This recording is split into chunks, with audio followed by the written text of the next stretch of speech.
Buenos días, compañeros. El día de hoy vamos a revisar el tema de apendicitis. ¿Qué es la apendicitis? Es una inflamación del apéndice vermiforme y puede ser aguda, crónica o reactiva. ¿Cuál es su etimología? Proviene del latín appendere, que significa colgar, y del griego itis, que significa inflamación. Como les comentaba, se va a dividir en apendicitis aguda, y esta apendicitis en complicada y no complicada. En la apendicitis aguda vamos a tener infiltración de leucocitos a la membrana basal en el apéndice cecal, la cual se considera como no complicada cuando no tenemos datos de perforación y complicada cuando hay perforación y puede tener un absceso localizado o peritonitis purulenta.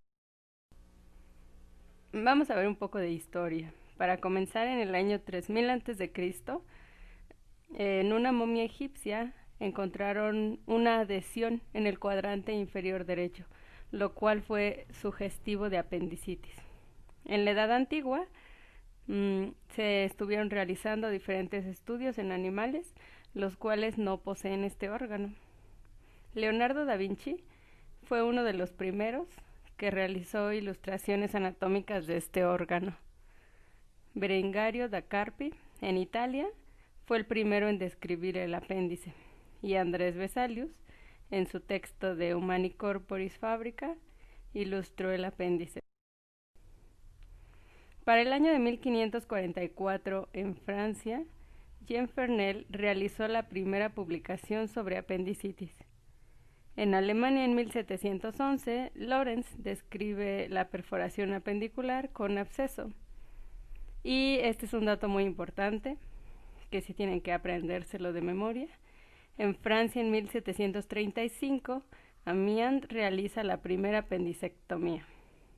En Francia, en 1824, prácticamente 100 años después, Wielermann realiza su obra o texto en donde describe diversas observaciones referente a la inflamación en el apéndice cecal.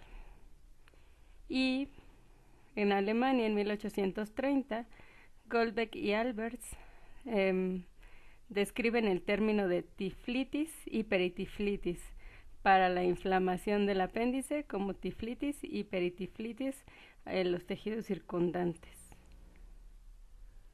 En Inglaterra, en 1839, Bright y Addison describen la sintomatología de la apendicitis, y Pitts, en 1886, fue el primero en utilizar el término apendicitis. En Estados Unidos, hasta el año de 1889, McBurney hizo muchas aportaciones a esta patología. Describió cómo realizar su diagnóstico y la intervención quirúrgica en estos pacientes. Él describe o hizo un análisis de 200 apendicectomías que realizó, y a través de ahí pues tenemos diferentes avances, descubrimientos, como la incisión y el punto clínico que lleva ahora su nombre.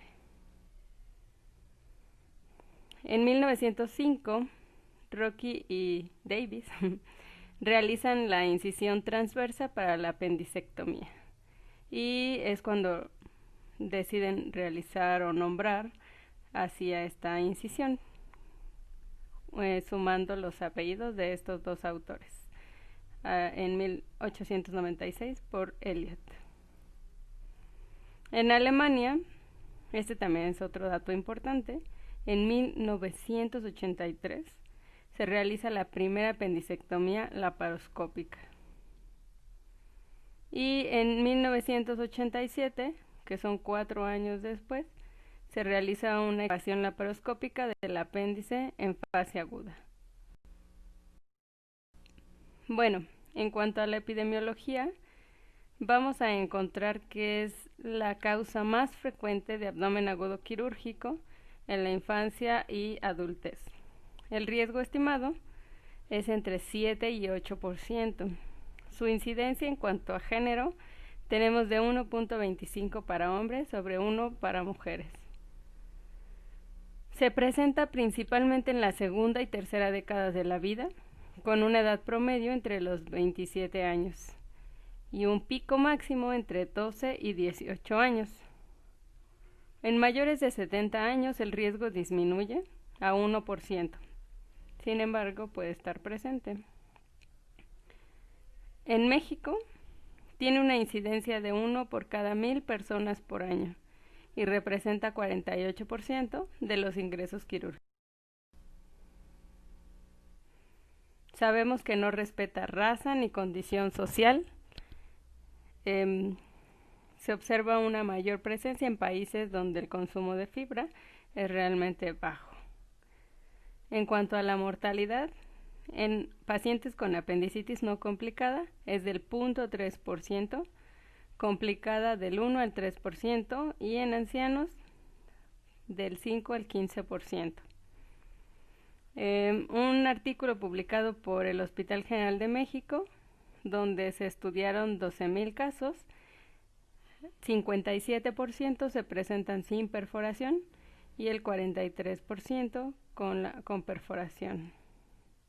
¿Cuál es el factor determinante para que nuestro apéndice presente perforación? Tiene datos atribuibles al paciente como la automedicación y en la espera antes de acudir a recibir atención hospitalaria, así como aquellos que son tratados por fuera con medicamento y cuando acuden ya está complicado. Aquí es muy importante este dato, ya que se acepta que los cirujanos expertos, ni siquiera los que van iniciando, extirpen apéndices macroscópicamente normales hasta en 15 a 20% de los casos. Aquí vamos a tener un recuerdo de la embriología. Como todos ustedes recordarán y ya se mencionó en clases pasadas, durante la tercera y cuarta semana de gestación, el embrión está formado por una capa trilaminar. Recordarán que es ectodermo, mesodermo y endodermo. El ectodermo se va a enrollar y forma el tubo neural, que va a dar origen cerebro y médula espinal. El endodermo también se enrolla en la cara ventral, va a dar origen al tubo intestinal. Y la capa media, que es mesodermo, va a mantener ambos juntos, el neural y el intestinal. En sus caras laterales se va a dividir en una capa visceral que cubrirá el intestino y una capa parietal que migra a cada lado para unirse a la línea media y forma la pared anterolateral del abdomen. Es muy importante recordar que en la quinta semana de gestación la pared abdominal se va a formar por el plegamiento de las capas embriogenómicas que ya mencionamos y va a tener un rápido crecimiento del tracto gastrointestinal. Va a migrar a través de afuera de la cavidad abdominal a través del anillo umbilical primitivo, que va a estar formado por la flexión entre el amnios y el ectodermo, y por ahí van a pasar la alantoides, vasos umbilicales y el conducto vitelino, que van a formar el cordón umbilical primitivo. Aquí es cuando nosotros observamos que en la octava semana se va a presentar o vamos a tener la presencia del intestino medio primitivo, que es lo que nosotros vamos a observar en esta imagen. Entre las semanas 10 y 12, el intestino va a regresar a la cavidad abdominal y va a presentar una rotación, fijándose en su posición definitiva, y va a terminar de formarse el cordón umbilical. La alantoides va a conectar el ombligo con el seno urogenital, si recuerdan, es la parte ventral de la cloaca o futura vejiga. La alantoides se va a obliterar a nivel del ombligo a la semana 15, quedando un cordón fibroso que es el uraco. Y el conducto onfalomesentérico o conducto vitelino, que es va a presentar ciertas anomalías. En la octava y novena semana, dependiendo de algunos autores, mencionan que tiene una regresión. Sin embargo, si tenemos alteraciones en esta regresión, se van a presentar 4 anomalías básicas. Principalmente sería cuando hay una alteración en la porción periférica y hay un conducto permeable, vamos a tener el seno umbilical. Otra de las patologías es el quiste vitelino, cuando hay una alteración de la porción intermedia, y el divertículo de Meckel, cuando hay una alteración de la porción entérica. El remanente mucoso a nivel umbilical o pólipo umbilical, y por último la banda congénita, va a corresponder al conducto onfalomesentérico obliterado.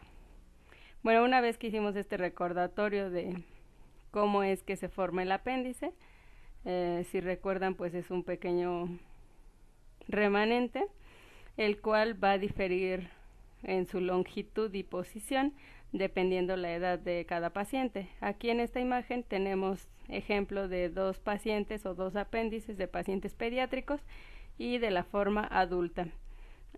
Observamos que hay un rápido crecimiento en la parte distal y es por ello que el apéndice no queda como en la vida pediátrica, que es como en el centro y muy paralelo, por así decirlo, sino que al tener una retracción más del lado medial va a tener esta forma un poco oblicua.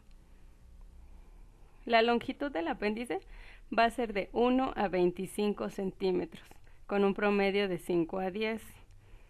El calibre es de 8 milímetros y la base se va a encontrar en la cara interna o posterointerna del ciego, debajo de la válvula ileocecal, donde tenemos la confluencia de las tenias. Ese es un dato muy importante. Aquí vamos a tener las variedades de posición topográfica del apéndice, esto dependiendo de donde se encuentra del vértice de ciego a diferentes direcciones. Cuando hablamos del sentido craneal, como observamos en la imagen A, tenemos un apéndice retrocecal o retrocólico. En la ilustración B tenemos un apéndice caudal, recibiría el nombre de pélvico. En la imagen C tenemos caudal hacia la derecha, recibe el nombre de subcecal, y craneal hacia la izquierda, iliocecal.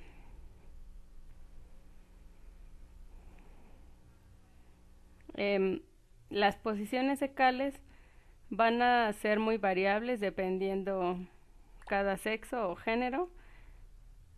El ciego pélvico se encuentra en la mujer de un 20 a 40% y es menos frecuente en el varón. Vimos las posiciones del apéndice, ahora vamos a estudiar las posiciones del ciego para considerarlas en momento de una apendicectomía. Aquí en esta imagen se observa el ciego pélvico, que es más frecuente en mujeres. Puede tener una presentación subhepática, que sí hemos tenido pacientes con estas presentaciones, y es del 5% en los adultos. Interhepatodiafragmática, que es muy excepcional, puede ser el ciego a la izquierda. Sin embargo, no es tan frecuente, no hay que considerarlo en todos los pacientes. Está asociado principalmente a pacientes con situs inversos o en aquellos que no se realizó la rotación adecuada del intestino al volver a la cavidad abdominal.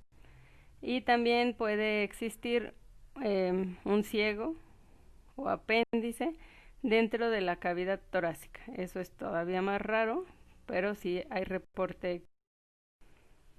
Trapes realizó un esquema basado en un reloj y la dirección de las agujas del reloj, en el cual va a describir las posiciones del apéndice. A las 12 vamos a tener el apéndice por detrás del ciego y sería retrocólico. A las 2 sería esplénico hacia el vaso, pero sin adherirse al vaso. 3 sería promontórico o hacia el sacro. 4 pélvica o sobre el borde pélvico. El 6 en la línea media, que estaría dirigido hacia el ligamento inguinal. Y el número 11 sería paracólico, en el canal paracólico derecho.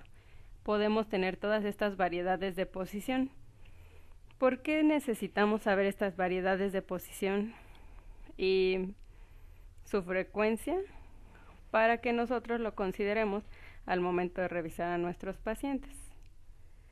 ¿Cuál es la frecuencia? El Skandalakis lo reporta de la siguiente manera, de acuerdo a las autopsias que se realizaron en ese tiempo. Tenemos retrocecal en el 65% de estos pacientes. Por lo tanto, es la posición más frecuente en la que vamos a encontrar nuestro apéndice, que sería así, representado por la línea punteada. Apéndice pélvico del 30%, recordemos que es más frecuente en mujeres. Subcecal del 5%, preileal, aquí tenemos como referencia el ilio, preileal 2% y retroileal del 1%. Y es así como si nosotros transpolamos nuestra imagen a las manecillas del reloj, vamos a encontrar la variedad de posición de nuestro apéndice. Recordemos que el más frecuente es retrocecal. Una ilustración de la anatomía, como ya lo comentábamos, se encuentra el ciego y haciendo un corte para ver la luz del interior, se observa el apéndice. Vamos a encontrar diferentes válvulas, las cuales van a ser una explicación de la fisiopatología de la misma enfermedad. En primer lugar, se observa el apéndice en la confluencia de las tenias en el borde cecal. Va a tener un mesoapéndice, el cual por lo regular es ancho y desplegado. Va a extenderse desde entre el apéndice y la cara posterior del mesenterio de la última asa del intestino delgado, como podemos observar.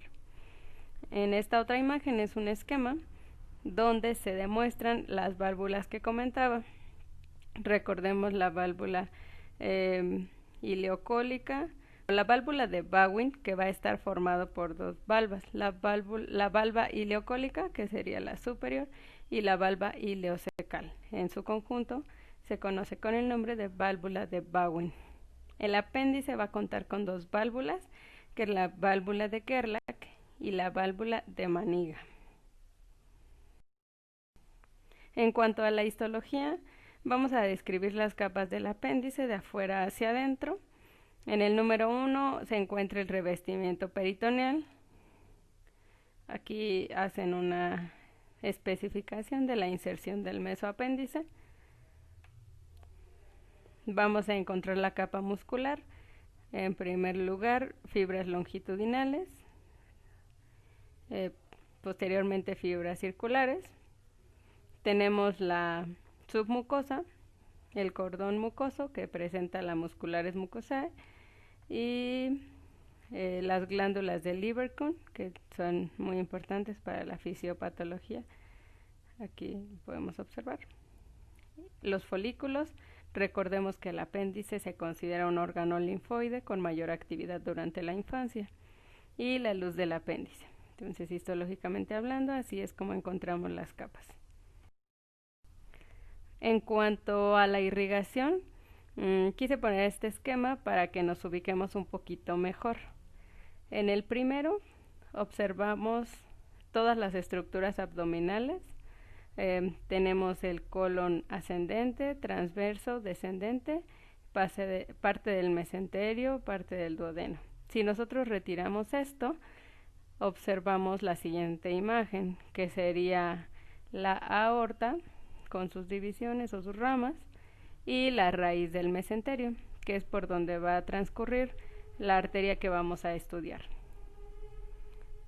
Si nosotros hacemos un esquema y dibujamos lo que retiramos, que sería el colon ascendente, transverso y descendente, observamos que la aorta se va a ramificar dando origen a la arteria mesentérica superior y a la arteria mesentérica inferior.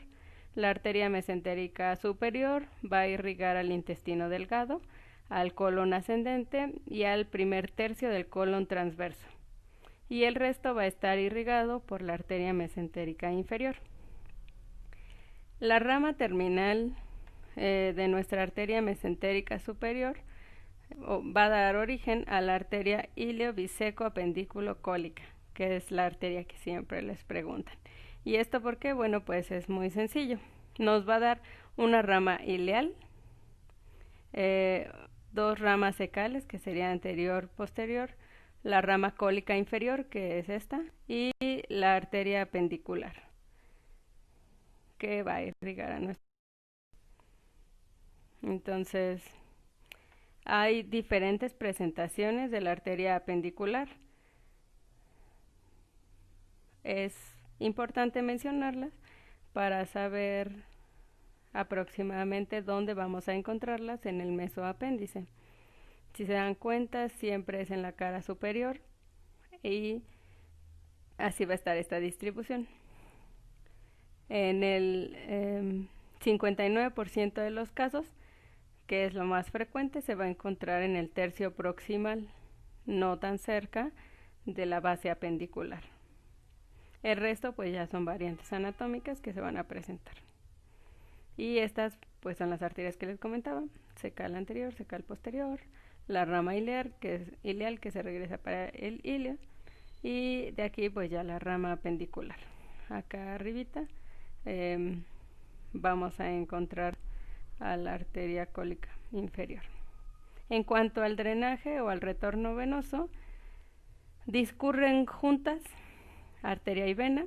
Vamos a tener, si lo analizamos de retorno, sería vena apendicular, que va a formar la vena cecal, posteriormente ileocólica y después la vena cólica derecha, que se va a unir para formar la vena mesentérica superior y el resto que ya se había mencionado en clases anteriores. Aquí tenemos una imagen. Como lo mencionábamos, la vena apendicular se une a las venas cecales, origina la vena ileocólica y la cual va a desembocar en la vena cólica derecha. Aquí es como lo podemos observar, vena ileocólica, y al final forman la vena mesentérica superior, que al unirse con la esplénica va a formar la vena porta.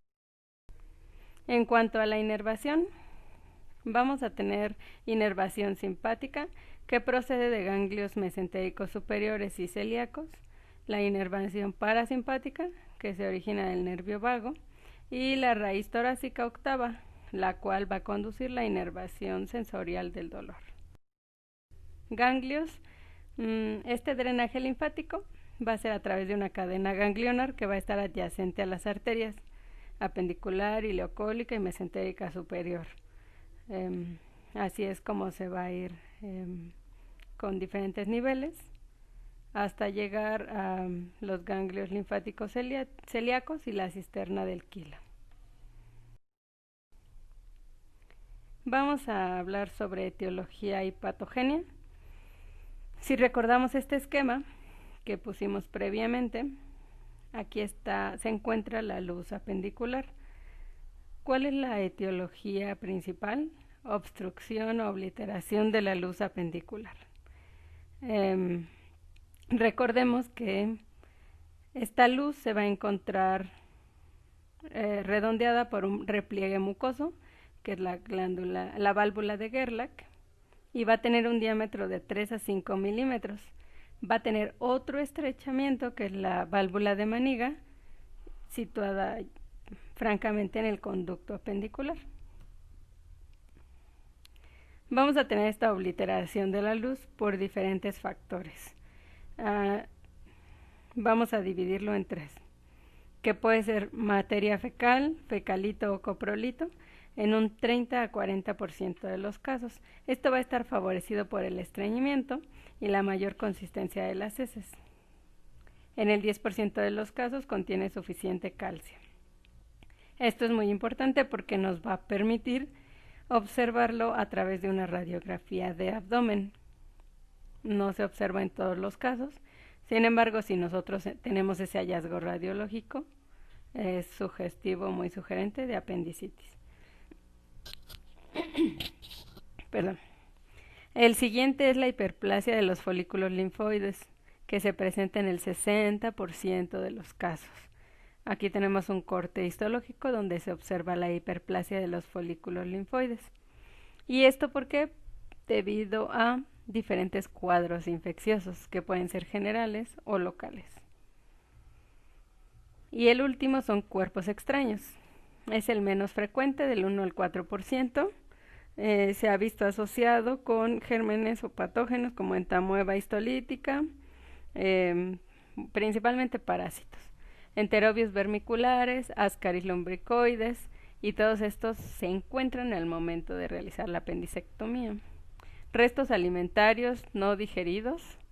Yo recuerdo que cuando estaba en la facultad, el hijo de una profesora se enfermó de apendicitis. Al realizar la cirugía, encontraron sopa Maruchan en la luz apendicular. Eso representa muy bien los restos alimentarios no digeridos.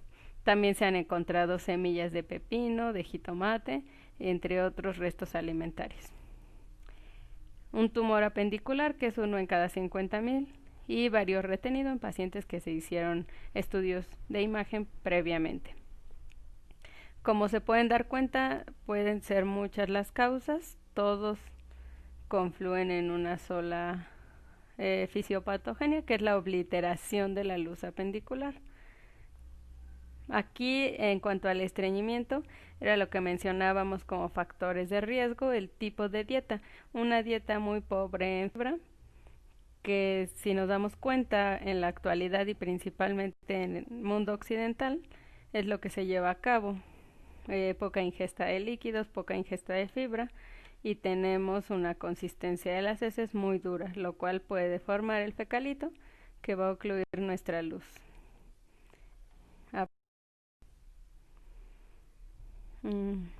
Bueno, aquí agregué este cuadro del Schwartz referente a los microorganismos más comunes que se encuentran en estos pacientes. Pueden ser aerobios y anaerobios. De los aerobios se mencionan bacilos gram negativos, como E. coli, Pseudomonas y especies de Klebsiella. En cuanto a cocos, que también son gram positivos, tenemos Streptococcus anginosus, otras especies de Streptococcus y Enterococos. En anaerobios vamos a encontrar a Bacteroides fragilis, como Bacilo gram negativo, otras especies de bacteroides y especies de Fusobacterium. Cocos gram positivos, como Peptostreptococcus, y bacilos gram positivos, como especies de Clostridium. Los más comunes, E. coli, Bacteroides fragilis. Hay que recordar que es una infección polimicrobiana en la mayoría de los casos. Es por eso que en el tratamiento tratamos de cubrir los más comunes. Y la profilaxis antibiótica va a evitar infección postquirúrgica en la. Entonces, aquí en resumen, vamos a tener una obstrucción en asa cerrada. Continuación, recordemos en la histología que la mucosa va a tener secreción normal. Se describe de 0.1 mililitro. Esta va a continuar. El asa o el apéndice está cerrado, está obstruido, está ocluido, pero vamos a tener secreción. Esto va a ocasionar una rápida distensión, aumento de la presión intraluminal, la cual va a aumentar 60 centímetros de agua con 0.5 mililitros. Y una proliferación bacteriana, secundario a la estasis de moco que tenemos en esta zona. Esto va a estimular las terminaciones nerviosas de fibras viscerales, lo cual nos va a llevar a los reflejos, náusea, vómito y dolor vago o difuso. La oclusión de los capilares linfáticos y vénulas van a disminuir el flujo arterial, lo cual nos va a llevar a la isquemia. Entonces, la acumulación de moco lleva a aumento de la presión intraluminal, hay un estiramiento de las fibras, un dolor visceral transmitido a través del nervio vago en epigastrio y mesogastrio, compromiso del retorno venoso, proliferación bacteriana asociado a inflamación, compromiso arterial, irritación de la serosa, irritación peritoneal, aumento del líquido intraperitoneal, fibrina, formación de un plastrón, infarto en el borde antimesentérico, como ya observamos, pues es la forma en la que va a estar la irrigación, y esto va a generar perforación, generalmente abajo del sitio de obstrucción. Aquí viene la explicación del dolor. Primero vamos a tener un estímulo de fibras nerviosas aferentes viscerales que van a producir anorexia, dolor vago, disminución de la peristalsis. Recordemos que el primer flujo que se detiene es el venoso. El flujo arterial va a continuar. Se va a producir la ingurgitación de los vasos, edema, congestión vascular, y esto va a estar asociado con náusea y vómitos reflejos que va a intensificar aún el dolor visceral. Cuando este proceso llega a la serosa y por ende al peritoneo local, el dolor se refiere y localiza en el cuadrante inferior derecho. Entonces de ahí la migración del dolor. Aquí solo para recordar, la vía simpática al plexo solar por el dermatoma T de 8 a periumbilical. Esta relajación de la unión celular del epitelio intestinal va a aumentar los radicales superoxidantes, va a haber proliferación bacteriana, absorción de toxinas, y lo cual nos va a llevar a fiebre, taquicardia y leucocitosis. La traslocación bacteriana y los infartos en el borde antimesentérico por la obstrucción del flujo arterial como consecuencia llevan a la perforación. Uno de los mecanismos de defensa del cuerpo es aislar esta perforación. El epiplón cumple con ese trabajo o alguna estructura adyacente, y al tratar de contenerlo forman un plastrón y el absceso se encuentra localizado. Cuando ya es una etapa avanzada o tenemos un fracaso en este mecanismo de defensa, vamos a tener peritonitis generalizada y lisis apendicular. Otro de los tipos de apendicitis que mencionábamos es la reactiva. Esta va a ser consecuencia de procesos inflamatorios en órganos adyacentes, principalmente útero y anexos, ileón terminal, vesícula biliar, estómago, páncreas, entre otros. Y la apendicitis crónica va a tener una evidencia histopatológica de que se presentó apendicitis, hay adherencias laxas e infiltrado inflamatorio crónico microscópico y presenta cicatrización antigua. Hay desaparición de la sintomatología dolorosa recurrente en cuadrante inferior derecho. Es menos severo al que propicia. Y bueno, vamos a hablar sobre la clasificación. La Asociación Mexicana de Cirugía lo va a definir en no perforada y perforada, que esto va a ser de acuerdo a las fases, que sería edematosa o hiperémica, abscedada o flegmonosa, necrótica, y perforada en abscedada con peritonitis localizada y peritonitis generalizada. Esto va a estar dividido en las fases 1 a 4, que sería 1, 2, 3 y 4. Y la clasificación de Meingot es muy parecida en las primeras tres, sin embargo, en la última nos menciona que es 2A cuando hay peritonitis localizada y 2B cuando ya hay peritonitis generalizada. Y el resto pues ya las describimos. La reactiva.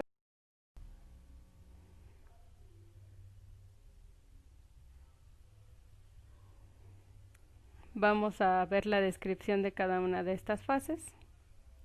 La primera, fase 1, es la apendicitis catarral o mucosa. El proceso va a afectar solo a la mucosa y submucosa. Entonces hablamos de que va del centro a la periferia. Vamos a tener edema e hiperemia de la mucosa, infiltrado de células inflamatorias en la submucosa, y el aspecto macroscópico al momento de realizar la cirugía es normal. Esto solamente sería un diagnóstico histopatológico. La fase 2 es la apendicitis fibrino-purulenta. Vamos a tener en la mucosa erosiones y ulceraciones, y en la submucosa y muscular hay un intenso infiltrado inflamatorio y microabscesos, lo cual le va a conferir a nuestro apéndice un color rojo oscuro. En la serosa vamos a tener exudado de fibrina, que produce adherencias del apéndice a órganos vecinos, sobre todo epiplón, y exudado purulento periapendicular, que se origina por el pasaje transmural. Entonces, para que nosotros podamos decir que es una fase 2, nuestro apéndice debe de tener exudado purulento periapendicular.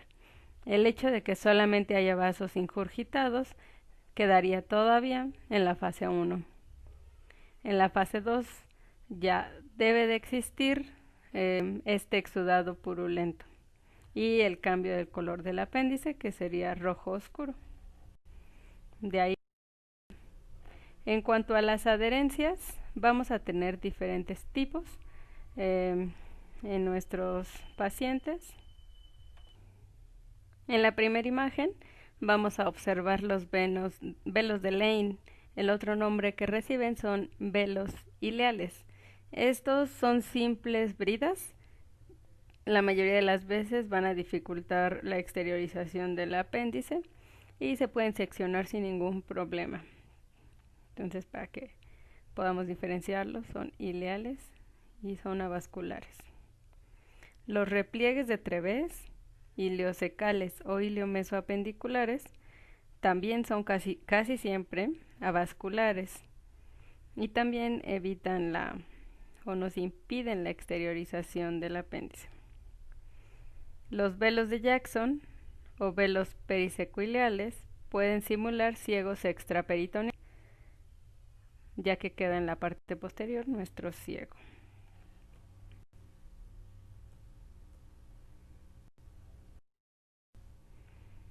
De ahí que en la fase 2 se generen estas adherencias.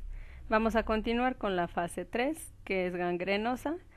Va a tener áreas de color púrpura, verde, gris o rojo oscuro, con microperforaciones. Aumenta el líquido peritoneal, que puede ser purulento con olor fecaloideo, y las microperforaciones son evidentes en el borde antimesentérico y o adyacentes a un fecalito. Y la fase 4 va a tener un absceso apendicular y perforación, como se mencionaba, en el borde antimesentérico o incluso en el vértice, con formación de un flemón, que sería masa de intestinos aglomerados inflamados con epiplón, y un absceso en hueco pélvico derecho, subhepático o interasa. Cuando la perforación se lleva a cabo dentro de un plastrón y el proceso inflamatorio e infeccioso dentro del plastrón digiere el apéndice y producen pus, hablamos de que tiene un absceso apendicular. ¿Cuáles son las manifestaciones clínicas? El dolor es el síntoma más a menudo y más frecuente y a menudo el inicial. Este dolor se va a presentar en epigastrio, que es el signo de Rob, o periumbilical, que se conoce como el signo de Jacob. Es continuo, poco intenso, lo describen los pacientes como un cólico y es tipo visceral, por lo tanto va a ser difuso. Con el paso del tiempo, de 4 a 6 horas, vamos a tener el dolor somático, que ya va a estar localizado en nuestra fosa ilíaca derecha.